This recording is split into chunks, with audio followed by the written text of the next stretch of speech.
Hey everybody. So I was asked by many of my subscribers to make a video edition or a video narration of my entire tinnitus story. So I'm just going to be reading from my post on Tinnitus Talk, which I will also be linking in the description. This is for those people who do not use Tinnitus Talk forums. I'd like to share my story with all of you. Chapter 1. It begins. So, everything began in July, specifically July 12th in 2021. I remember that day as if it were yesterday. I was on a leisure trip around the US, visiting as many friends as possible. Throughout my entire life, I'd always had mild tinnitus, quiet room, single tone. I always thought it was the sound of silence, so to speak. This is most likely due to some very serious ear infections I had when I was an infant, although it could also have been my avid usage of headphones throughout my childhood. I had always thought some noises were too loud, like a garbage truck passing or maybe like a plane passing overhead, where some people did not really react as much as I did. I did not think much about it, and I also did not know that hyperacusis was even a condition that existed. So this leads me to believe I had a mild form of loudest hyperacusis. Now on my trip that I just told you about to the US, I spent a large amount of time listening to music way too loud in earbuds. And on that day, on the 12th of July, I had my first appearance of serious tinnitus and hyperacusis. Of course, I went through the whole shebang. Going to doctors, no help, of course, very intense anxiety. I would not have called myself very severe at that time because I could still take showers and walk around the city in earplugs. But for me at that time, my life was over. Constant, intrusive, what I thought tinnitus, sleep issues, etc., etc. Now, over time, I came to accept my situation, and my life kept going, albeit at a much less active degree. No concerts, no bars, etc., etc. It took me some time to get over the fact or get over the regret, yes, of my tinnitus, etc., etc. But this is definitely not what I would call my worst part. The worst of the worst comes much later. I guess you could compare me with one of the normal people, yes, who gets like a moderate form of tinnitus that can be heard outside, but for example, under the shower cannot be heard next to traffic or when in a car. But that wasn't the worst, as I've mentioned before. Chapter 2. My worsening. September 24th, 2021. It's my birthday. A couple of days ago, I had a haircut with clippers used very close to my ears. It sent my tinnitus and hyperacusis into overdrive. Over the course of the next few weeks, I was worsening daily. I could not do anything. I could not wash the dishes. I couldn't go outside without double protection, etc., etc. This spike is what sent everything into its horrible state. From this day forth, I was constantly worsening daily, and my tinnitus was getting more and more tones by the day, by the hour. And after 2 to 3 weeks, my hyperacusis, loudness hyperacusis, got so bad that I had to start wearing hearing protection 24/7.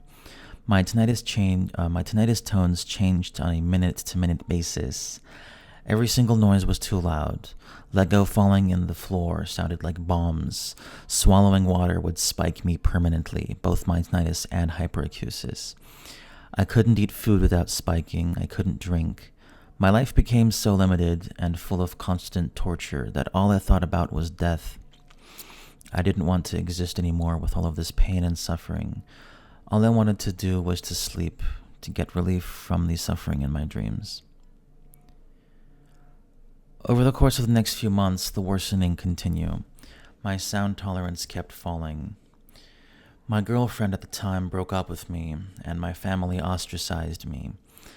They did eventually come around, though, thanks to the help of some amazing forum members, getting in contact with them, and to those people I say thank you. I was completely alone, in real life at least, and the only support that I had was from my fellow sufferers, and these wonderful people I thank from the bottom of my heart. All I did, all day, every day, was research tinnitus and hyperacusis, talk about tinnitus with my peers. I barely ate anything, and eventually I took a loan, and I hired a friend or a caretaker, I guess, to cook for me, to flush the toilet, etc.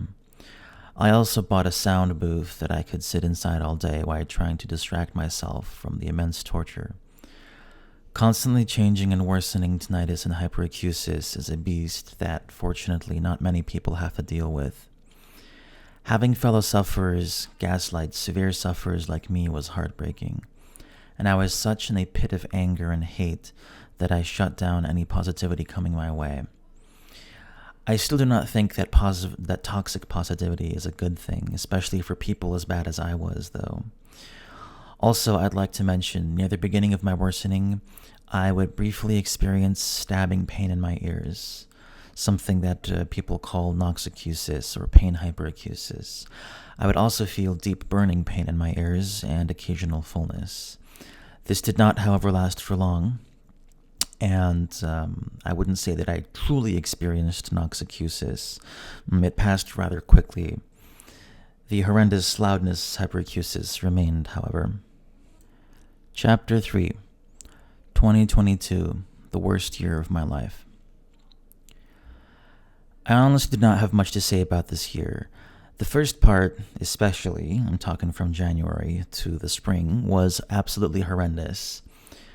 I was sitting and lying in bed and in my sound isolation booth, in my earmuffs, all day, every day. I only opened the door to go to the kitchen to pour some water down my throat without swallowing, and swallowing as softly as possible. I only ate overcooked soft porridge and rice, occasionally with meat, while reading research papers about tinnitus, while jumping at every sound my neighbors made. Pretty much sums up the entire first part of this year. In February, my family forcefully had me committed into a psychological hospital. When this happened, I was assaulted by way more loud noise than I could handle, although a strange thing did happen, which I do not have explanation for, though. My hyperacusis, my horrendous loudness hyperacusis, briefly improved to the point when I could talk again and have conversations with some people. I do not know why this happened, and I cannot explain it. I do not recommend anybody to expose themselves to loud noise without being extremely cautious. I meant noise in general, not loud noise, I'm sorry. However, I did start worsening soon again after this. Closer to the summer, my dad eventually decided to help me, and he got an apartment in a very, very quiet part of the city. I could finally stay in relative silence without wearing my earmuffs, and this is actually when my stabilization started. Now, after an excruciatingly long time of eating only this garbage and occasionally eating delivered food, very rarely, and, not being able to tolerate any type of noise whatsoever. The cars outside were absolute torture, even though before, in this apartment, I remember I could barely hear them when I was, healthy without hyperacusis. Now, after a very long time of sitting in silence, absolute silence in this new apartment, without having earmuffs on my ears constantly, I started noticing that some noises actually would not permanently spike me anymore. I could do some things without hearing protection, like touching paper bags or opening containers, or etc., etc. I still could barely talk. By the way, I forgot to mention I didn't talk for over a year because my voice was too loud for me.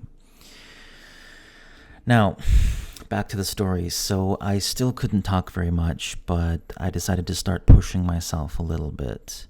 I would try something, worsen, retreat into total silence, try again, etc., etc.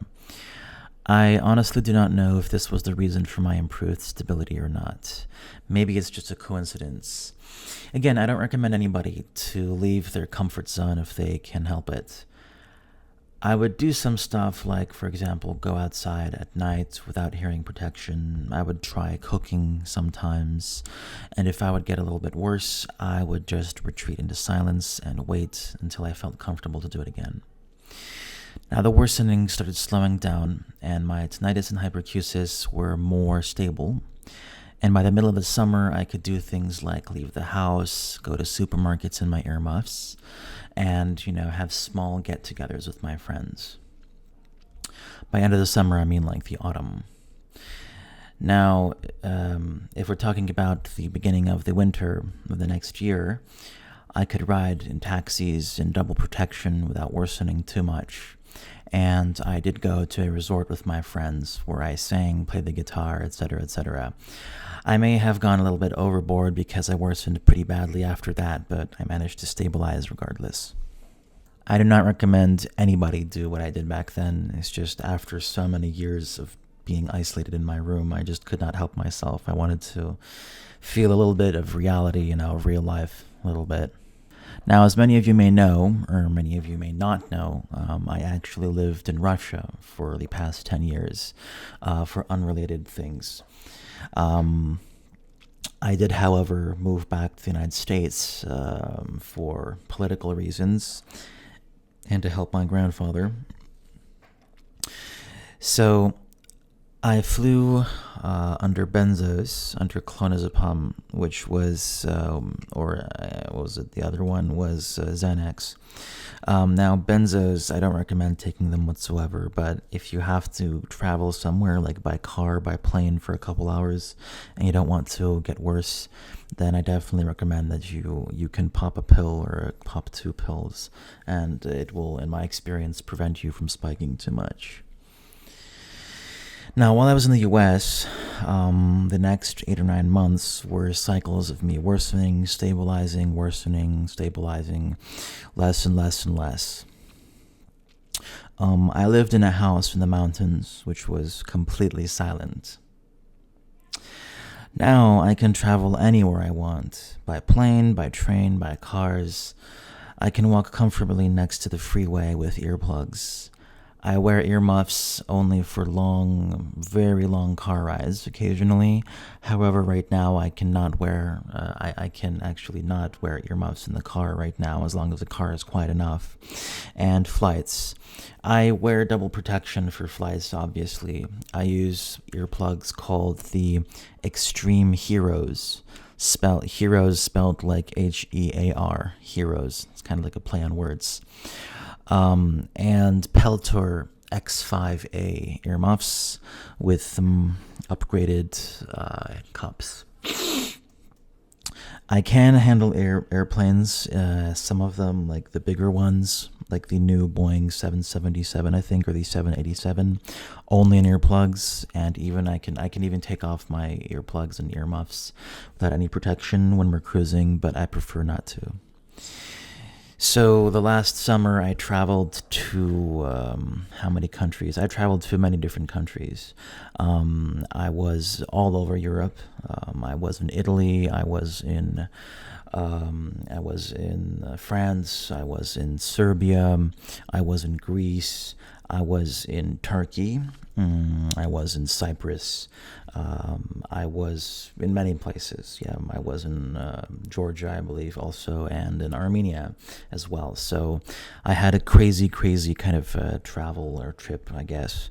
You can see some pictures up there of my trip that I made. It was very nice. Now, I have been to a couple music festivals, but I really don't recommend going. I was in the very back. I was in many bars, however, that were not very loud, no loud music. And I can say that my improved stability has definitely given my life back to me. I do occasionally worsen if I go over the threshold of comfort, but for the most part, right now I live a more or less normal life. For example, last week I went and played pool with some of my friends in a very, very crowded bar pool kind of place. Every weekends I go to hotels, I hang out with my friends to spa hotels, and, I do crazy shit like that. I also get together with my friends quite often. So I can say, except for no concerts, no music with headphones, and no clubs, I can say that life has pretty much gotten back to normal. Now, if you guys have any questions, feel free to comment. I may have missed some details that you're interested in, and I'll be very happy to answer any of your questions.